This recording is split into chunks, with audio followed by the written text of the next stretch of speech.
Hello, everybody. Today's review is going to be Bikie Wars Brothers in Arms. Sorry, my bad. So this was a based on a true story, actually. So it's kind of it's a little bit hard to watch at the end, knowing that you know uh, people died based on, I guess, kind of like their outlaw code in a way. But yeah, we'll talk more about that obviously as I go over my notes for the show. But first, we'll go over the cast list because there's for such a short show, only 6 episodes, there was quite a large cast.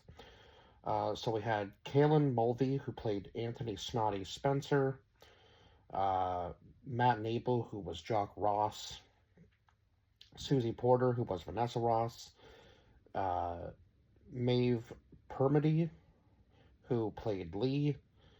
I believe it was Permody. It might have been Permody or Dermody. I'm not. Yeah, that could be either one. Anyhow, Anthony Hayes, who played Caesar Campbell, Jeremy Lindsay Taylor, who played Leroy, Richard Cawthorn, who played Foggy, Luke Ford, who played Snow, Richard Sutherland, who played Davo, Damian Walsh, Howling, who played Chopper, Felcher Humphreys, who played Bull, Luke Hemsworth, which was actually the one that surprised me the most. I was like, he looked familiar throughout the entire show. It's like, there's got to be some reason he looks familiar. Played Shadow. Aaron Fa Ayaso, who played Rue. Todd Lasance, who played Kiddo. Nathaniel Dean, who played Kraut. Manu Bennett, who played Sunshine. Peter Flaherty, who played Lard. Uh, Pierre Carthew, who played Dog. And then we had Trent Baines, who played Spara. Philippa Coulthard, who played Leanne, and then Duramid Heidenreich, who played Shifty. So again, a large cast for a very short show, but there was so much. There was so many other secondary characters in this show because the bike gangs were supposed to be so like huge, right? Or I guess they call them chapters. So, but again, it's kind of like so they were one percenters. So I guess from kind of what I read up on, like one percenters believe they operate like outside of the law. So I guess they kind of in a sense think that they're like above it. But it's kind of weird because you're an outlaw, but you kind of work within like the rules of the motorcycle club. So there's still like a set of rules and like a law that you have to follow within the club.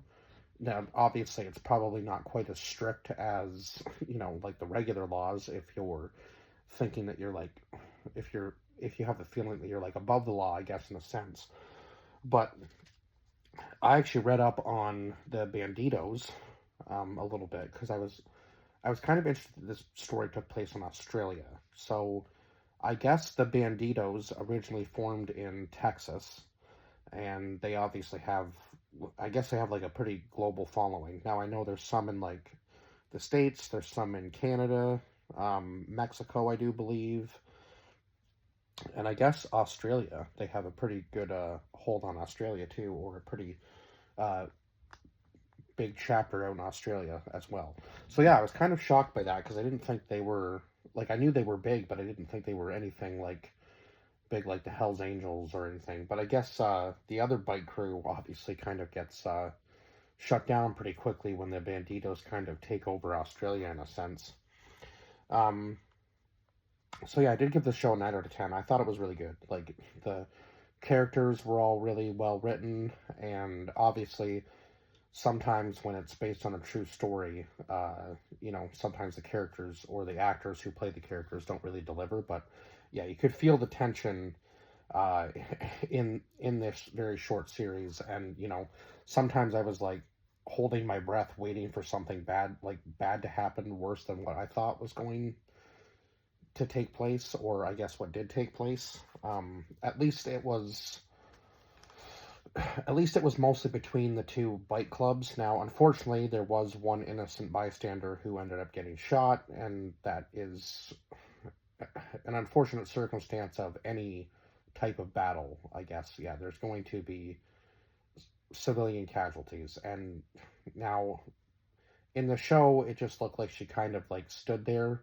She was obviously probably in shock because there's guns firing, and like, what do you do? Do you move and take a shot, or do you just kind of stand there and or lay down and hope that you don't get hit yourself, right? Um, so I guess our main character Anthony kind of seems like a little bit of a drifter, and he's kind of traveling along the road, and then of course he ends up at this tiny little bar, and of course his biker crew is there, and he spills beer on the bike, and I guess he's left the Navy because he wasn't fond of the rules there either. Now, whether he now I don't really know whether he would have went like AWOL and like, or whether he got kicked out.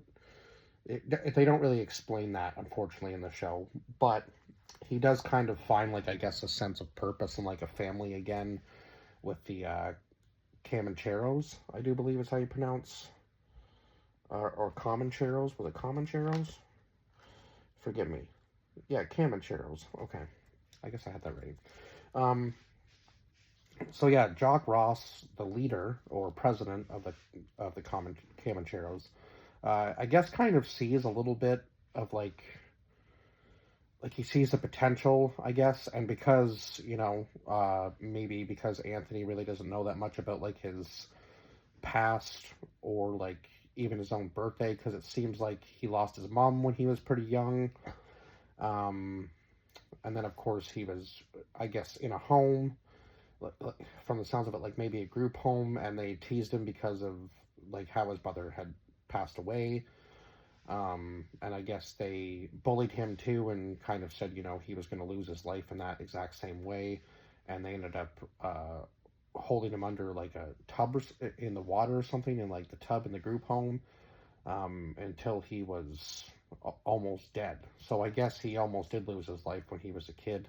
And he seemed to have like a little bit of a lazy eye, so maybe that was part of like from childhood trauma, obviously, I think, maybe. Possibly the kids in the group home that had bullied him.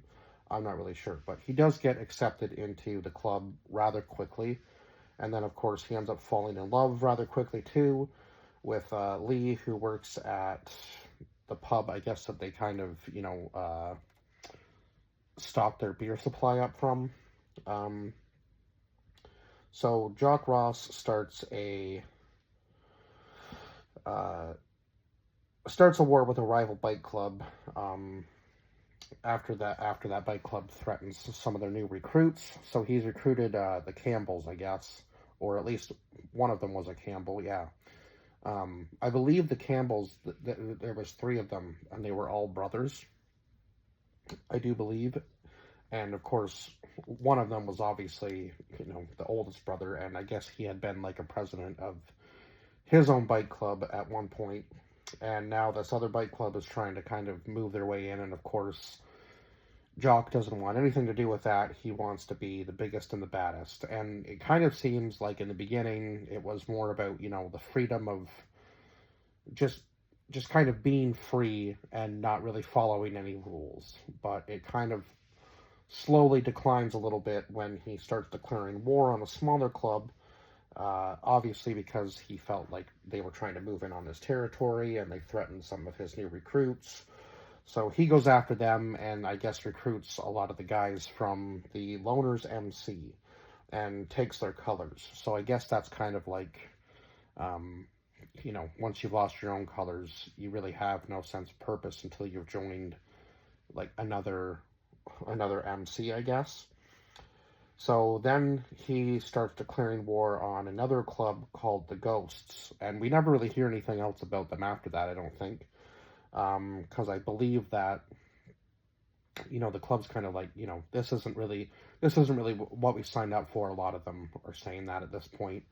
So eventually the club kind of becomes divided, of course, and then Jock decides to split the club into two chapters. So then, of course, now this was the point, I think, where he left Anthony behind, because I don't think he really thought that Anthony was going to be following him anymore, and he felt like Anthony had kind of aligned himself with the Campbells a little bit more than him. So Jock kind of felt betrayed, obviously, and then goes out west to start, obviously, like a new chapter, right? And then, of course, obviously tensions kind of grow between the two chapters. They become even more divided. And then at the breaking point, Anthony and his chapter decide to join the Banditos. So I guess they had been talking to the Banditos in the States, and the Banditos just accepted that, that was going to kind of be their beginning, or at least, to grow their numbers worldwide, right? So the Banditos and the Comancheros begin kind of like a battle for power. So there's obviously like a very big power struggle between the two of them. And the Banditos are growing, I would say, like much faster, obviously, than the Comancheros, because the Comancheros are simply just Australia, and the Banditos are already kind of like a global thing at this point, right? So it's going to be hard for Jock to even grow his grow his numbers bigger than the Banditos, right? And that's what he's kind of fearing at this point. So when they go to this swap meet at I think it was called, like, the pub was called the Viking Pub or something, yeah, something along those lines, or it might have just been called Viking. But anyway, Snotty tries to kind of make peace after, of course, things kind of escalate a little bit more than he would have liked them to. But Jock has, like, he shows no signs of backing down, and he says, it's an all-out war at this point, and, kind of thing, like, if I see you anywhere, doesn't matter where it is, we're going to war. Like, it's kind of like an on-site type of deal. Like, we are going to fight regardless of whether you want to or not. So, of course, Anthony kind of has to arm him and his crew now. And, of course, we all know that Jock is not going to take any shortcuts or chances with the fact that the Banditos are going to be bigger than his crew. And, yeah, so eventually it seems like everything's kind of, it's like the Banditos aren't going to show up to the swap meet, and everything kind of seems like okay. And then, as soon as the Banditos get all their numbers into their clubhouse, they decide to show up. And of course, Anthony was sure that no guns were going to be fired. That was like his big thing when they were on their way there. And of course, we all kind of figured that wasn't going to be the case. Because both crews ended up bringing guns. So if they had no intention of shooting one another, they wouldn't have even brought those in the beginning. They would have just, kind of fought it out with, like, their, handheld weapons and, like the baseball bats and the pipes and so on and so forth. And they would have just handled it with, like, fists and weapons, right? Like that. Which could still cause injury and death, but it is, I guess, far less likely to happen, obviously, if you don't have any guns there. So I believe it was the 5th episode that ended on, like, a really, like, big cliffhanger with Caesar walking up to the Comancheros and, kind of saying, why don't you fight like men? And then, of course, somebody fires a shot and things just go completely out of hand. And the Milpera massacre takes place on Father's Day. So that was September 2nd of 1984 in Australia. Now, I don't know why they have their Father's Day so late. Now, I Googled it, and I guess it says that they have a pretty busy, like, first half of the calendar year with other holidays that take up those slots. So, yeah, I guess they just have it, like, a lot later than the rest of the world. Or, I'm sure it's probably different everywhere, but, yeah, it just kind of threw me off, because I was like, I didn't really think of it until the very last episode, when the girl said, that was doing the narration, said Father's Day. And I was like, wow, that's kind of weird. September 2nd seems like an awfully strange time to have it. But I guess that's when it is in Australia. So, yeah.